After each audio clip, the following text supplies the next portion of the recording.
Sa mundo ng basketball, unti-unti nang nakaka-recover si NBA star Tyrese Haliburton mula sa injury na nakuha nito sa huling NBA Finals. Pagpapanumbalik ng lakas habang itinuturing na maliliit na panalo ang bawat hakbang ng kanyang recovery. Ang update sa manlalaro sa report ni Matchpoint, Millie Borja.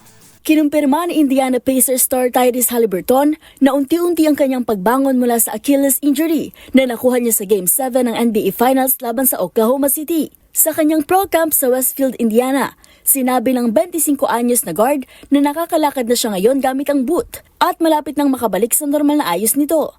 Anumang maliit na pag-usad, itinuturing ng manlalaro na panalo sa kanyang recovery. Kasabay nito ay diniin ni Haliburton na hindi na siya makalalaro sa darating na 2025-2026 season dahil sa desisyon ng team. Kaya nakutuon ang kanyang pansin sa pagpapanumbalik ng buong lakas ng walang pagmamadali. Magugunitang noong nakaraang season, nag-average siya ng 18.6 points, 9.2 assists at 1.4 steals sa 83 laro at napili sa All-NBA third team. Bilang two-time All-Star, may career averages si Haliburton na 17.5 points, 8.8 assists at 3.7 rebounds sa kabuuang 333 na games kasama ang Sacramento Kings at Pacers.